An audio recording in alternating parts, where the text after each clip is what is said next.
Komi. Ya, mohon maaf mengganggu waktunya Miss Aziza. Saya di sini akan mewawancarai Miss Aziza seputar permasalahan dan kesulitan-kesulitan saya selama saya mengajar di kelas. Apakah Ibu bersedia? Iya, saya bersedia. Oke, baik, langsung saja. Ke pertanyaan yang pertama, bagaimana cara menentukan evaluasi yang tepat bagi siswa yang belum mahir membaca? Baik, saya akan menjawabnya. Nah, yang pertama, sebaiknya kita difokuskan pada pemahaman dasar membaca anak nih, seperti hurufnya. Apabila dia belum kenal dengan hurufnya, kita kenalkan dulu. Atau bunyi hurufnya harus jelas dan kemampuan membaca kita. Nah, setelah itu sederhanakan bahasa-bahasa dan pertanyaan yang digunakan agar peserta didik ini bisa paham terhadap pertanyaan yang kita ajukan kepada peserta didik itu. Setelah itu, kita bisa memanfaatkan gambar.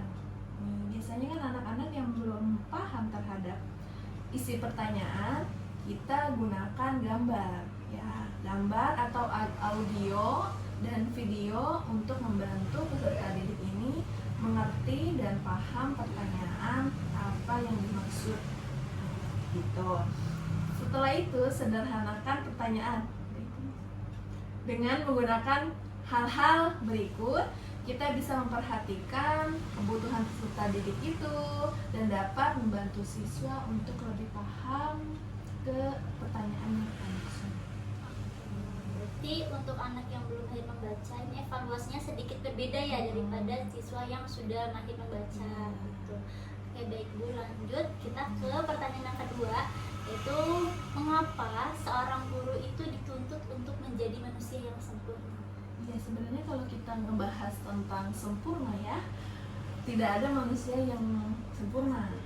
Nah, tapi dia dituntut sesuai dengan pekerjaannya dia, gitu. Terus kita mengarahkan ke dalam dunia kerja kita. Kita sebagai guru dituntut untuk menjadi sempurna. Karena apa? Karena kita memang diciptakan Allah, ditakdirkan Allah itu untuk berpikir, ya, dan beradaptasi kepada seluruh manusia, mau di sekolah ataupun di luar sekolah. Dan guru juga dituntut untuk mendidik atau menumbuhkan karakter ke peserta didik, untuk lebih baik lagi dan memberi pengetahuan mereka menuju bekal generasi yang akan datang. Dan juga guru sebagai teladan, tentunya teladan contoh, inspirasi bagi siswa semuanya. Perilaku dan sikap kita tentu akan menunjukkan pengetahuan atau perkembangan mereka di kemudian hari. Jadi guru dituntut untuk menjadi manusia yang sempurna. Langsung kita ke pembelajaran terakhir. Baik, langsung aja kita ke pertanyaan yang terakhir, yaitu mengapa RPP sangat penting dalam pembelajaran? Dari pengertiannya sendiri, ya, RPP itu adalah apa?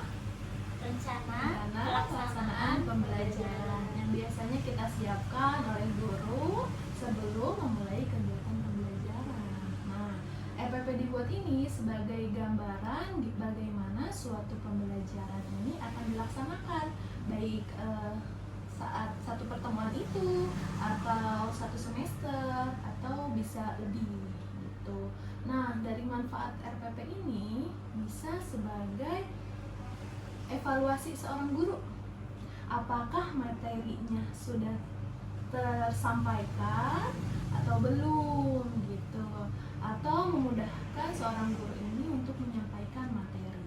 Karena kan dalam RPP sudah dijelaskan ada indikator, ada materi atau metode pembelajaran, media pembelajaran. Nah, itu sebagai evaluasi. Kira-kira nih metode atau media ini bisa nggak nih dipakai oleh siswa? Cocok enggak? Gitu. Itu diadakannya RPP sebagai bahan evaluasi. Berarti RPP ini memang sangat penting ya, supaya mungkin guru pun sekolahnya Iya. gitu. Baik Miss, mungkin itu saja pertanyaan yang saya sampaikan. Terima kasih banyak sudah meluangkan waktunya untuk saya. Mohon maaf ya Bu mengganggu. Nggak apa-apa. Assalamualaikum warahmatullahi wabarakatuh. Waalaikumsalam.